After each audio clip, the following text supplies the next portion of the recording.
দেখো আমি পন্ডসের ময়েশ্চারাইজার দিয়ে প্রথমে ময়েশ্চারাইজার করে নিলাম।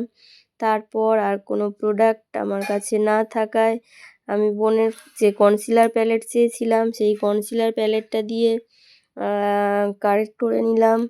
আর আমার যে জায়গাগুলোতে ব্ল্যাক স্পট রয়েছে সেগুলো একটু ঢেকে দেওয়ার চেষ্টা করলাম।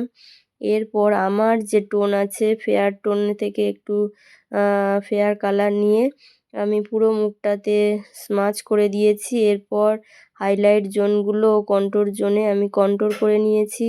নিয়ে আস্তে আস্তে দেখো ব্লেন্ড করে নিচ্ছি।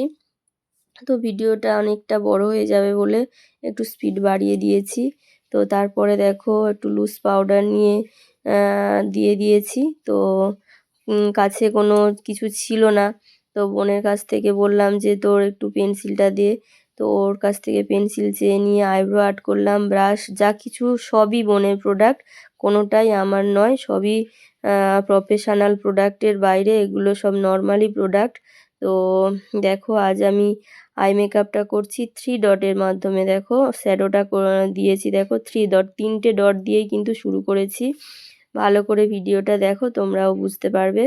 তো এরপর আমি চাইছি একটা হাফ কাট কিস করতে, ওই কনসিলার প্যালেট থেকেই নিয়ে আমি হাফ কাট কিস করলাম। তারপর আউট কর্নার থেকে আস্তে আস্তে ব্লেন্ড করে করে ডার্ক কালারগুলো করতে করতে লাইট কালারে চলে গেলাম। এরপর কথা বলতে বলতে দেখো আমার প্রায় মেকআপটা কমপ্লিট হয়ে গেল। একটা আইলাইনার নিলাম, মার্কার আইলাইনার, যেটা নিয়ে আমি আইলাইনার পরে নিলাম।